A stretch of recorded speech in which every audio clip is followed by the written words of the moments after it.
Hello, everyone, and welcome to another Motivational Monday on Justin the Food Entrepreneurs podcast. I'm Justin Bizzarro. I'm your host. That's Bizzarro, in case anyone wants to look me up on Instagram or Facebook or any of those things. We're back again. I have Deborah, Michas, my amazing co-host and significant other. Again, I'm pretty much the luckiest man alive, so there's that. I just wanted to say that. So, Deborah, how are you doing today? I'm good. How could I not be amazing after that intro? Well, you're going to keep getting them. I know. You love doing it. It a little bit embarrasses me, but it's also very sweet, and I appreciate it. Well, I'm a very firm believer, especially with the people that I'm close to or the people I work with, that you want to help them live to their full potential in their life, and confidence is a part of it. And I'm honest in things that I say. I mean them, but a lot of people think things and never actually say them outwardly. And I think as a leader, you need to be open and honest with the people around you. What do you think? I 100% agree. I actually read a book one time, and I can't remember what it was called. But anyway, in the book, it was about Native Americans, and I thought it was super cool. One of the things they talked about is how when someone leaves the tribe to do whatever it is they're doing, they don't say goodbye. They didn't say goodbye.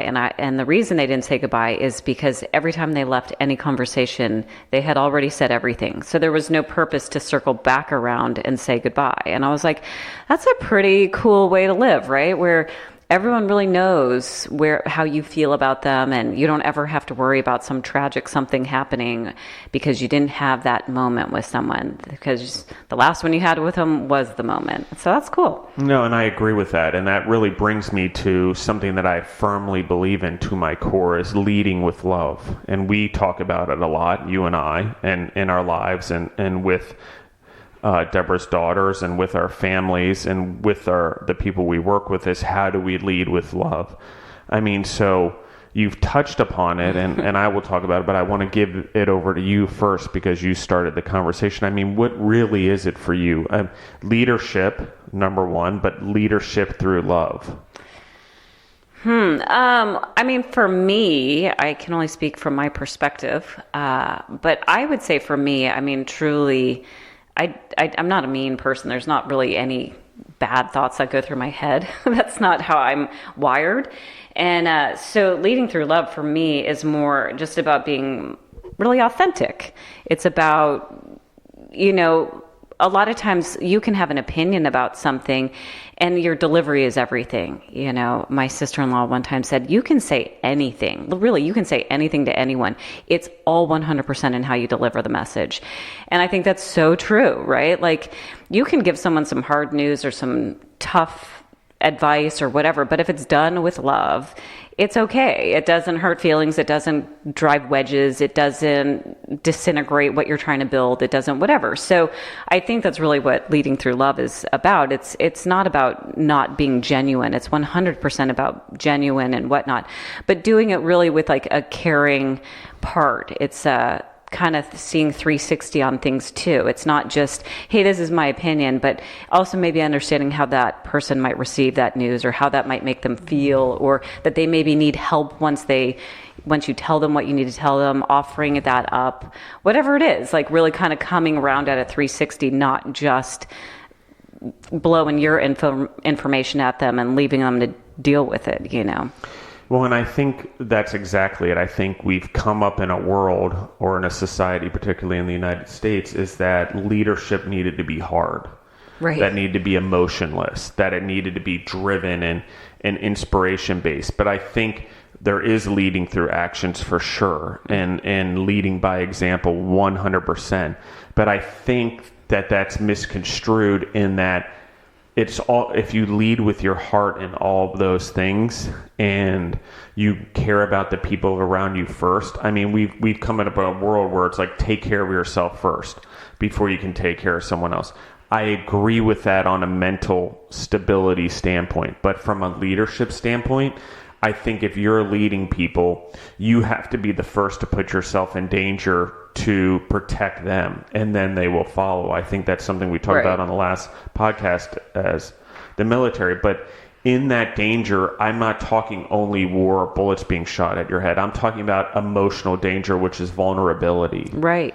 And even remember, like, I just feel like so many of the things too, it's like that ultimate taking extreme ownership. It's one of the books Justin had us all read as part of this leadership program, and really kind of owning it. And even though you have people maybe who are, you lead and who are on your team and whatnot, even if they mess up, it's like when it comes to the client or when it comes to whatever that confrontation is, taking that ownership because maybe you didn't give the skills to the person below you that they needed to have to succeed, or maybe, but owning your part in that. And so I think that's kind of what you're talking about. I agree. No, and it is. And the human connection, I think, like, in my opinion, this is how I feel and how I feel about the people around me. I would 10 times over, 100 times over, and I'll love you even more if you come to me when you've made a mistake. Right. And because I don't want you to be perfect. There's nothing great about perfection. It's just, one, it's not possible. So let's just scratch it. Right, not attainable. Mistakes are something that are going to happen, and we're going to fall, and every human has their ups and downs, and the human spirit to conquer those mistakes is what really is leadership, or the desire to do better is what makes us humans. Right. You used to hear how the greatest generation of World War II wanted a better life for their kids than they have for themselves. I generally think everyone wants that, but I don't think we look at it the same way anymore, which is, how much work do we have to put in? What kind of examples are we setting? And believe it or not, the person we are, as I am as a role model to Deborah's daughters, as my stepdaughters, I hope that I'm setting an example of a way a man should treat them in their life. And Deborah's setting an example of what it's like to be a woman, an entrepreneur who has her own life also amongst our relationship, because I think there's independence and dependence in a relationship. And I think it's important. So I think there's leadership from a business level. I think there's leadership in your personal and family life. I think there's leadership in your friend life. There's leadership in the world around you who you don't know anyone, which I'll call leadership in your community. And that doesn't mean I got to go volunteer for a nonprofit. It means it goes back to the last episode, which we just talked about. If there is someone in need, why are we scared to help? Right. And I will give you an example of this. I was in Costco the other day, and I felt really bad for this woman. She had, I can never say this word, Alzheimer's. And she was lost. She forgot what she was doing. She knew she was with her family. She can't remember what she was going for. She was lost. And this man who was giving away samples just took so much time and so much patience, because she was getting angry and she was getting upset. And instead of getting frustrated with her, he dumbed it down to the most basic human level. And I want to talk about this also, actually, because this is a very broad topic now that I just opened that box, is that he could have not said anything. Oh, this is my job. It's 9 to 5. This isn't part of my job. I don't need to help anyone. Right. But it wasn't only that he wanted to help people from a customer service standpoint at Costco and be an amazing employee. He actually had a basic human level of helping people. Right. And I would say that that's the greatest asset of a human in any job, is the basic wanting to help people. And it's really the basic foundation to any leadership position that you'll ever have in your life, or the willingness to grow into a leadership. Is, if you want to do it for money and you want to lead people because it makes you feel good, you're not going to be a good leader. If you lead people because you genuinely want to help them and make their lives better, and help their families and them, and help your own family, and it's a selfless, because leadership is selfless, in my opinion. It's a lot of sacrificing what you want for everyone else. Right. I mean, I think the thing you just mentioned about the gentleman at Costco is really, I think it's a beautiful trait. And it's something that all of us, if we could carry it into every interaction, is we're dealing with another human being, and they have feelings, and they have independent thoughts, and they have stresses, and they have all sorts of things in their life. And so when you meet them, as much as you're coming to them from your perspective, your needs, your wants, your whatever, your outlook, your whatever you're trying, the reason you're spending time with them, it's understanding too that they're coming in with their own set, right? And I think if we can see each other as humans with our own stuff, one, we will have a depth that is hard to get to because a lot of people won't go there. A lot of people don't really want to let down those walls and be close and be vulnerable and all of that. You know, you mentioned also earlier about someone and when they make a mistake and them owning it. I think there's lots to that that's really key. One is if someone comes to you and they tell you, oh my God, I totally messed up. One, you know, it's funny, people are afraid to do it, but when they do it, one of the biggest things that happen is their level of trust, your trust in them gains exponential, because all of a sudden this person who is able to acknowledge their faults, all of a sudden just put their cards on the table and was like, hey, I screwed up. I mean, you now know you can pretty much trust them. They're going to tell you even when they mess stuff up. I mean, that's a huge thing. So I really liked when you brought that up. It's an oxymoron though, right? They made a mistake and you trust them more because they admitted it. Yeah. Because, I mean, like you said, no one's perfect. Everyone is going to screw up. That's just how that's going to go down. And so it's not in the messing it up that's the problem. It's, you know, the problem is if you cover it up. The problem is if you don't try to right the wrong. The problem, you know, that's where the problems reside. But in acknowledging it, in coming to someone for help because maybe it's over your head or they need to know or whatever it is, that's where real solutions, real growth, real relationships, real, you know, all of that transpires. So that's really key. But, you know, when you brought that up, I really wanted to hone in on that a little bit. And I agree. And don't get me wrong. I think that's the way life should be. And there are a few people I've run into them in my life. When you make a mistake or they're your business partner, you made a mistake, they will take advantage of it and try to take a company from you or take advantage of you. So It's not that there isn't a reason people aren't fearful, because at some point in their life they said I made a mistake and they got disciplined for it too hard versus the celebration of the vulnerability. Right. Or in a business relationship, if someone says that to you, shouldn't be something that's mistrusted in the business partnership. It should be something that gains trust. And that's usually not with the person that admitted it. When I've admitted the mistake, it's with the person, you know, wanting more control or getting greedy or using it as an excuse to get more. And those leaders aren't going to last very long. People generally don't like them. Their companies don't do very well. They struggle almost their entire life, in my experience. And I've never seen true success for them. And I don't mean just monetarily or success with their business. I mean in their lives.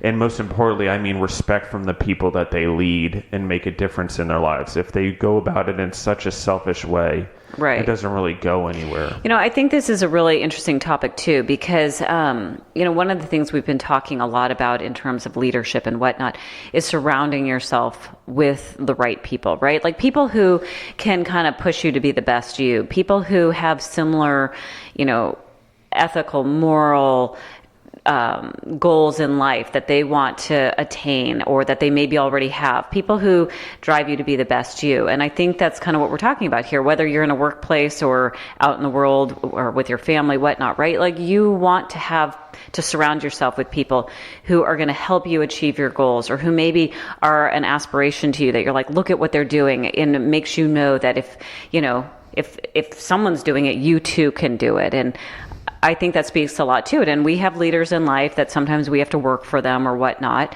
And that can be difficult because not everyone is like that. But if you're in that situation, that's where you really have to kind of take a look at your life and be like, is this the person who's going to help me become the most I want to be?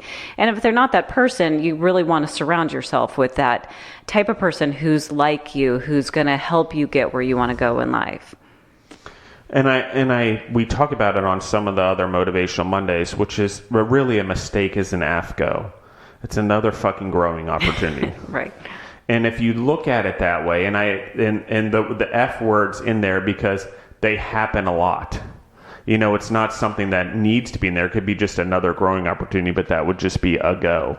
So it doesn't quite have the difference. So you need something in there, but it is because it can be frustrating. But when you look at it, okay, here's another time I have to do it, you know, and it can be frustrating, but I got to go do this. And it's hard, and it's the path you don't want to take to admit that mistake, but it's the right one.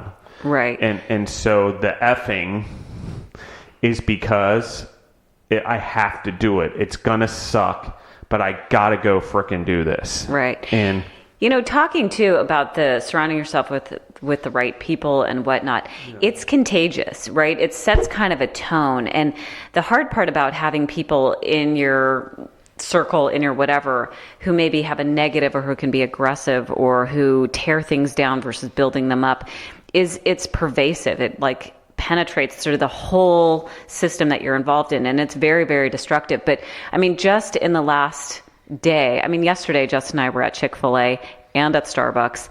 And in both of them, we both turned to each other and we could not believe how diligent and hard the employees were working. They were like scouring things down. They were like a well-oiled machine. They were moving so quickly, smiles on their faces, and it was systemic in their surroundings. And it was interesting because, I was truly blown away that I was just like, oh my God, I would love to have employees like that because they cared so much. They were working so hard. They were enjoying it. They were making it not just pleasant for each other, but even as a customer being there, it made a really nice vibe. And I would say you and I have been to Chick-fil-A's and Starbucks all over the country. It's something we do. And because it's easy, the food's healthy. We can get our salads and our grilled chicken and our cold brew coffees and our egg bites, which Deborah now loves. So big fan. It's but those companies generally train their employees well. But I will say amongst all of that, they're a high level. I would say they're a great level of leadership and management. The stores are always clean. The employees always care. But here in Milledgeville, the Starbucks and the Chick-fil-A, for some reason, are a level above that. Would you agree with that? Oh, for sure. Enough where I notice it, where I'm like an impact. So Starbucks and Chick-fil-A, beware, we're going to try to steal your employees here in Milledgeville. But seriously, it was impressive. It was highly impressive, enough that we stopped to be like, are you looking at this? And we both were like kind of looking at each other a little bit in awe. And not that we don't get great service. Georgia, there's a lot of Southern hospitality and, yes, ma'am, yes, sir. There's a lot of that everywhere you go. And it's very, it's very homey here for sure. But what we were witnessing in those two particular incidents, it was unique. It was not the ordinary walking into a place. And whatever those managers are doing there, they really have set an amazing tone. They've hired the right people, the people who are like them, who are mimicking their behaviors.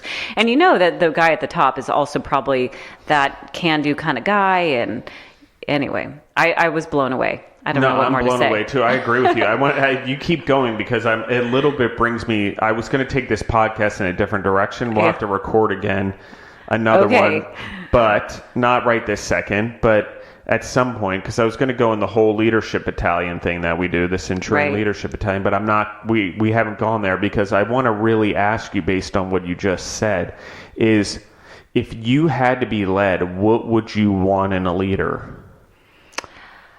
Well, what I appreciate is I like a clear mission, because I think I am very entrepreneurial. It's the way my mind works. And I don't always think about filling in the blank. I'm the person who wants to write the paper and figure out how to do it all. So for me, I want a clear vision. If I have a clear vision of this is our goal, this is what we're trying to do, to me, that really resonates with me. That really gives me direction so that I can try to figure out how to do that for the company. So to me, that's huge. And it's something that, right now we have multiple entities that we have under us that are different groups to help us bring about this project that we're doing in Milledgeville. And for me, I just feel like the best we can do for the people in those groups, whatever our role in them is to have clearly defined objectives. If it's, our regulatory compliance group, then we need to be like, okay, we need to get stuff going for the USDA. We need to identify specific broad goals so that everyone can then kind of go, okay, I'm going to take this part on. I'm going to take this part on. But I feel like the best thing that I look for in a leader is that true mission, because that puts everyone in the same direction. And then you can always speak to it. If someone's doing something and you're like, that's really cool what you're doing. It's not quite where our mission's going, but maybe we can adopt that in a different way, or, maybe we need to redirect or whatever. But I feel like that commonality of where we're going is, especially the higher up you go, the broader it needs to be. But that to me is key. I agree with you again, 100%. And I think that people don't know where they're going, and sometimes it doesn't have to be specific, and you don't have to share everything down the food chain. They don't need to know exactly why you're doing it or what the purpose is, but they need to know the direction they're going. Right. And I would say too, Justin, that it doesn't need to be shared all the way up the chain either, right? So the guy who's like executing down to the detail doesn't need to take it all the way back up the chain. The guy at the top doesn't need to know every intricate little detail, but there are steps along the way, and those intricacies, it depends how many layers you have within your organization. Yeah, I agree with that. I think if information's important in your position, leadership, not leadership, whatever, collecting that information in a way that you're still productive is important.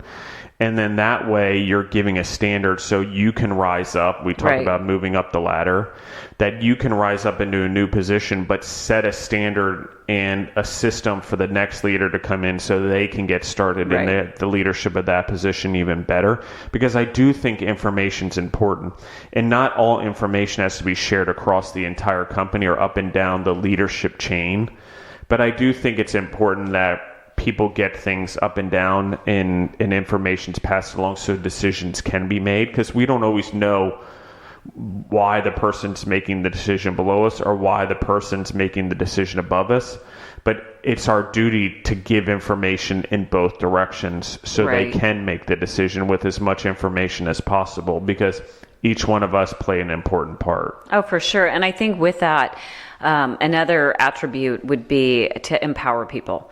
I feel like leaders who empower their employees, it's really, really key. I think that's one of the things that really exist in our organization is we empower people to do their job. And we leave it somewhat loose, like they have a mission and it's kind of up to them to figure out how to do it. It's an environment I thrive in. It's something I really enjoy because I have that entrepreneurial spirit. I don't know that that's for everyone. Some people literally like to be told kind of like, hey, these are your tasks, and they need it to be that way. But for me, because you made it personal, I feel like in terms of leadership, that's another attribute that's really helpful, is to be empowered. It's something I like to do to other people too. I want them to feel trusted. I want them to really kind of enact their brain. And the reality is if I were to go to someone in our company, let's say, and really boil it down to tasks, from where I sit, I don't have enough hands-on experience to give them those tasks. And I want to empower them, because chances are they're going to come up with a better something because they do what they're doing every day. And they're going to be more resourceful, or maybe more unique in their more innovative than I could be. And so that empowerment is a really key thing. I agree with you. And I think not only empowerment, but I want to go also full circle it back to what we're talking about, which is communicating up and down the chain and information. And Deborah and I have been spending a lot of time in our Roanoke, Virginia facility that's led there by Mark Heiner. I will give him a shout out, and the team there, Rob, Andy, Clarence, Corrine, all of you guys. But one of the things is Jay. And Jay, of course, but Jay's corporate, so we'll give Jay a little shout out as well. But one of the things that happens there, and I have no idea, this information, I have no clue, but I will tell you every time we come there, that place is spotless. Yeah, they kill it. They kill it. Every employee keeps their station clean. Everyone's very organized. There is a culture there that I have no idea that has been instilled in those employees, that is the way they handle everything. Everything's very clean. Everything's tidy. Stations don't dump into one another. They respect food codes and making sure there's no cross-contamination and making sure they're up to the regulatory compliance. There is a well-oiled machine there when it comes to that. Right. And I have no idea how it's done. They just do it. And so that's one of the information. I don't need to know how it's done, but I know enough about it. I have enough information to say, I got to give you praise because you're leading well. You're leading your team down there well. Your leaders within your team are leading their team members well. And while they're managing things every day, they're also leading, because to get people to care enough to pick up a piece of trash when they see it on the ground or moving back and forth, and not only pick up the piece of trash, know they've got to take off their gloves, right, put on a new pair of gloves, and go back to their station. So it's not like it's the path of least resistance. These employees are going after a path that's hard. They've got to pick. It may not be their trash,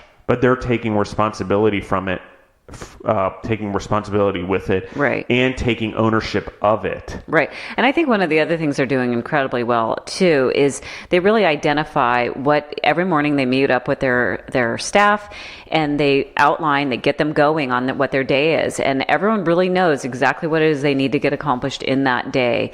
And again, it's that common mission, right? It's knowing what needs to be done. It's maybe if you finish your part first, one of those employees that maybe they can go see if someone else needs help finishing theirs. And I think the team in Roanoke, not only the management team, but also all of the employees there, I mean, they've really got them humming. And, you know, we've gone there to help get the production out for something that was a last minute order.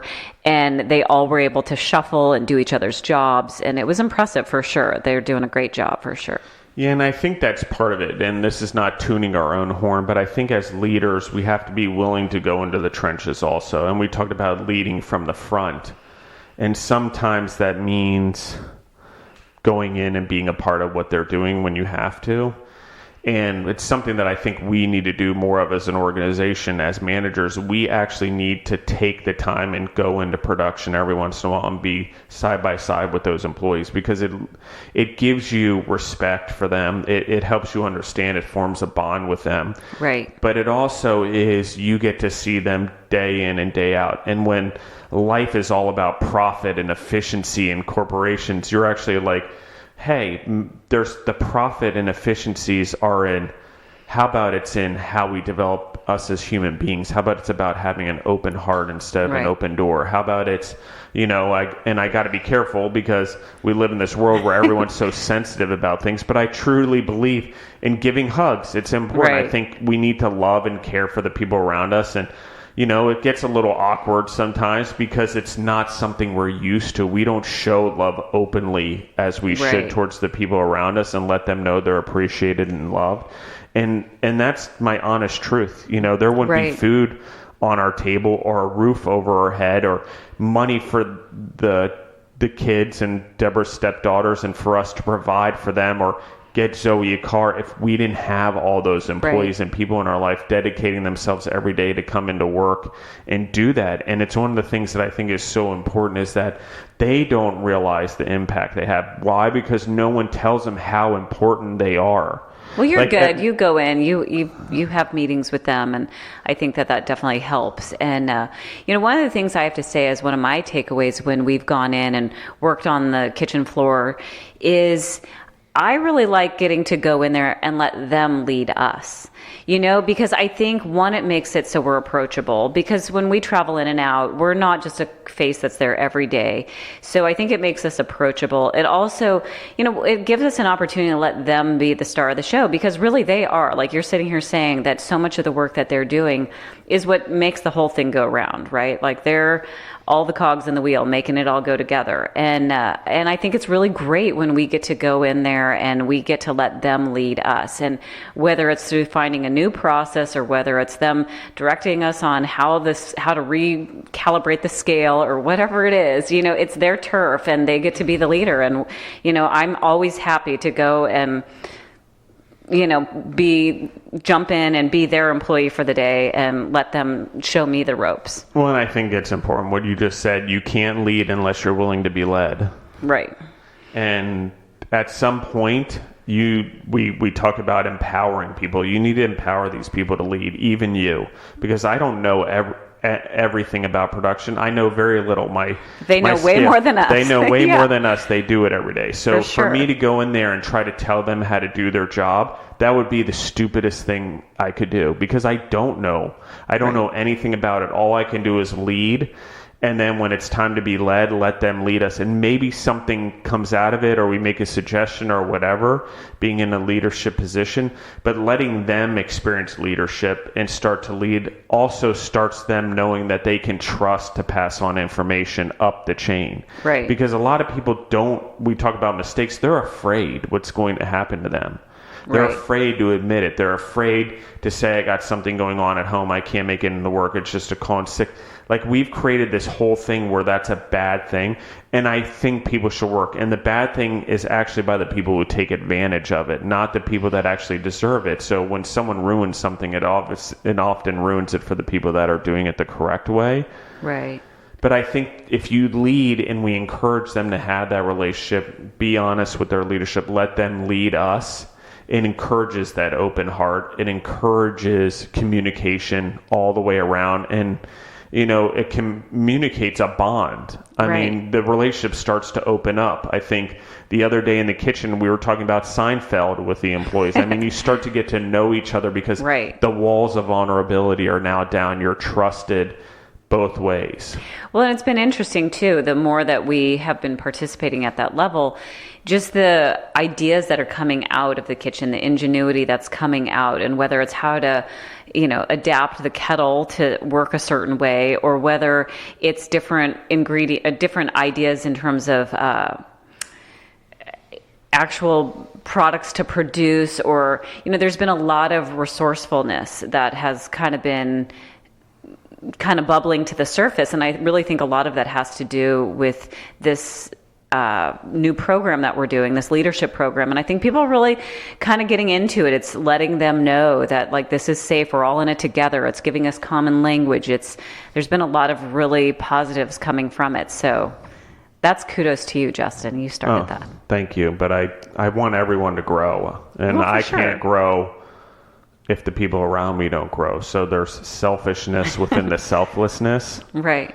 But that's for everyone, right? Yeah. Like it's a mutual benefit thing. It's not just for you, it's for everyone. And while, maybe there are benefits to you, the same is true for them. They need you to grow in order for them to grow. And so, and all of us, it's one hand washes the other scenario. Yeah, and I think I'm a little bit of a late bloomer when it came to this, but there was an aha moment for me, years ago, which is, all the education, all the time in building businesses, all the entrepreneurship, is that if I really want to leave the world a better place, and I really want to create jobs, and I really want to change people's lives, I have to be willing to take the action myself to change their lives. And I have to have an open heart to do it, in that it doesn't matter if they work for us forever.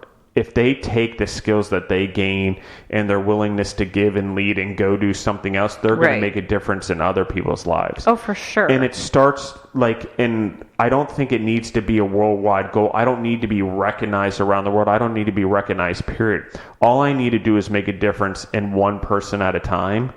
And through that one difference, they can go make a difference at one person at a time. It's not a blanket statement. I think a lot in today's world, we try to make a solution for everyone, versus relationships are built one-on-one, and change is built within those one-on-one relationships. And why we have 20 people in the Citroen Leadership Battalion in our company, it's still now just at the raw stages where we've worked with each other for years. Right. But we still need to build those relationships and trust with one another, because we just haven't taken the time to do it as leaders, to really bond, come up with common culture and all that. And I think we're a great run company, don't get me wrong, but I think we could always do better. I think it's always progress over perfection, but we always want to be progressing. And I think to grow as a company, we need to lead and build those relationships. And like I said, if they go somewhere else and take their skills from the leadership battalion,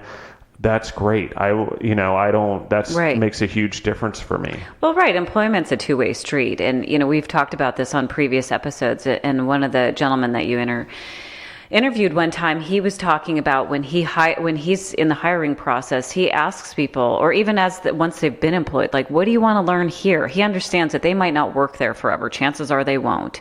And so what do they want to learn? Maybe there's skills they want to take into their next venture in life. And he wants it to be a two-way street. Not just does he need them to do whatever task or whatever job or role, but also what he wants to know what they want to learn, so that it can be a two-way street, and it's really beneficial that way. And I thought that was a really, it seems so obvious when you hear someone say it, but I don't know that that's really how most people think. I think most people go into a job and kind of are like, oh, this is my job, this is what I do. And, after hearing that, I have a daughter who's interviewing right now. She's about to graduate from college. And I really was kind of imploring her to use some of those tactics. Like, hey, you're interviewing them too. And to not be afraid to say, hey, what type of jobs does this grow into? What are natural progressions? What are, trying to get an understanding of what that looks like. Because it's a two-way street. And I think if someone were ever put off by those types of questions, that maybe isn't your right place to be, because it needs to be for you too. You're ever going to spend every day of your life there or 5 days a week there. You want to make sure that, we only get one life, and that it's serving you as well and not just the employer. And I think it's a two-way street. I agree. For sure. I think the employee or the person working for the business has to be willing to put in 110% always. But I think that it's the business's responsibility to start putting 110% back in them. For sure. And training and leadership training and management training and life training, like whatever that is, the support that needs to be there, because I don't know. I don't think we do it enough as entrepreneurs and as business people or managers. I don't think we invest personally and emotionally in our employees enough. And it's kind of hard because people jump jobs like every 2 to 3 years right now. But maybe that would stop if we actually changed and took care of them. Maybe we would have less turnover, which is a huge cost to any business, the constant turnover. Oh, for sure. But it's at the same time, right, though? You want people to grow, of right? Course. So there is a fine line. You don't want to invest more in them than they invest in you. So there is a balance. Well, not just that, but I mean, it's a fine line, right? It's like in one of the books we were reading about. It's if you're too buddy, it's hard to lead, and if you're too stern, no one wants to follow. So it's a little bit finding that fine line. It's being close enough that they know that you're part of their team, not just they're part of yours, but that you're part of theirs. You got their back, that kind of thing. But not so much so that they are like, oh, he's my buddy, I can take advantage of that and I don't have to do whatever, right? So it's finding that sweet spot. It's the dichotomy that we were reading about. Well, and I agree with that. And I think naturally as human beings, if we're true to our heart, we're that way with our friends and our kids. Like, we don't divulge every piece of information, and we aren't buddies with our kids. We're mentors and leaders. And I think if you look at it the same way, that doesn't mean I'm going to treat them like a child, the people that work for us. That just means that I need to respect them in that way and help them grow and put them in positions to succeed, but not get down in the dirty where there's useless information and too much buddy going on where, where there's friendship per se, and there's trust, and there's the ability to be vulnerable and talk to each other, but it doesn't get to an extent where one person is taking advantage of the other. Right. Agreed. It's really finding that sweet spot and with all relationships, right? I mean, you have a different relationship with me than your dad, with, your coworker, and even if you have coworkers who have the same job, even with each of those people, we're all individuals, and it's finding that. So, I mean, that's where a lot of like common sense and all of that has to kind of come into play. And I don't know how much of that can be taught, but I think they're just the social nuances that we all learn as we go through life and encounter different people. I agree with that 100%. And so, as we close off the podcast, Deborah. Yes. I want to give you a little bit of time just to, I set up the comments. I talk a lot. I sort of think. But if you could just say anything that's going on in your head right now about what we talked about, what would it be? Well, I mean, I think the big thing that I really want to circle back around on is you were asking about what I would want from a leader. And, kind of my takeaway is not just do I want that grand mission and also the empowerment, but it's really good for me to kind of take that and recognize that that's something I appreciate, and probably make sure I'm doing that as well, like hold that standard upon myself. And that might be a great question too, when working with other people, because again, it's not just about where I am, but it's that 360 and kind of figuring out where they are in an attempt to have that commonality, to have that getting to the same place. And if I know where they're coming from or what they're needing, because I think different people, we all learn in different ways. Information impacts us different ways. We find certain things to have more value than other things. So if we kind of have that recognition with the people we work with, I think being able to reach our objectives and goals can be much easier. So I think that's probably where my mind is right now, is just really kind of circling around on some of the things we've talked about. And I appreciate the conversation for sure.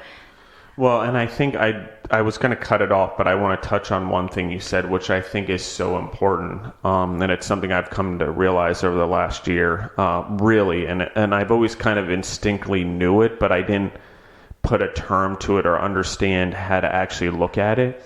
And that is every human being looks through life through their own pair of glasses. And those lenses are everything that makes us who we are to that point. And those lenses keep building throughout our lives based on our experiences. And each pair of glasses is different. Every person has their own pair of glasses. So the way that I see things through my pair of glasses that I wear, and I'm not talking literally, I'm talking figuratively, is that it's different than Deborah's. Her life experiences gave her a different pair of glasses to see the world through, and mine see it differently. So sometimes something that works to inspire me or lead me does not work to inspire Deborah or lead her, or Deborah's kids, or my stepdaughters, or whatever, however you want to look at that, or however we want to call them. And but or the people around us. Different things motivate and inspire different people, and people lead differently. But I think the core basic of all of it, and what's hopefully in everyone's lens, is just in everyone's glasses, and I think it is that innate human spirit of goodness. And I think there are bad people in the world, don't get me wrong. I just think that there's the ability to be good if you want to be, and it's encouraged. And I think the people that end up bad aren't necessarily born that way. I think it just happens. And I could be wrong. I'm not a psychologist, but what I am saying is that we can help people grow different pair of lenses and change their lenses. That doesn't mean that their set of glasses is not good enough. It just means we can lead them, or they can lead us to change things and be good and be helpful and help the people around them. Sometimes, people don't want to lead. I can say there are times that I don't want to lead someone. They rub me the wrong way. I have a personality conflict, for lack of a better term. But the reality is that's me. That's my pair of glasses that's seeing it that way. I'm not seeing through their pair of glasses. And I just think that that's important, that we understand and take a moment and put on their pair of glasses and understand their perspective. Right. And I think that's back to where we were talking about clarity and kind of getting to a point so that we have clarity in terms of what's being said, because when we say it, it's coming through our lens and it's meeting them at theirs. So trying to get to a point where we both can kind of see what it is we're talking about, and from there we can move forward. Yeah. I agree with that. Thank you, Deborah. You're welcome. Thank you. I'm very lucky to have you as my significant other. Just so I'm lucky to have you too. I'm lucky to have our stepdaughters, and I'm lucky to have our families. I appreciate it. And our coworkers. We are blessed. We are blessed for sure. And, with that blessing, I think God has blessed us for sure. And I think we're just trying to give back. And that's part of the reason we do the podcast. But I think it's also, we need to take care of the people that take care of us. And I think that's hugely important in helping them grow and live the lives that they can live and live up to their potential. So one of the greatest things I heard, and I'm going to end it with this, is everywhere around us, we can see and encourage potential. no matter whether it's in our businesses or in our families or in random people we see, such as the people we see at Starbucks or Chick-fil-A, we can see and encourage potential. I agree. Not only that, they encouraged it in me. Yeah, there you go. Never know when someone's rubbing off on you. Yeah, or when so you're do you want rubbing to off on close them. it out today, Deborah? This will be your first time. You close it out. Well, thanks for joining us, everyone. And Justin, thanks for hosting another Motivational Monday and inviting me on. It's been a pleasure. And until next time.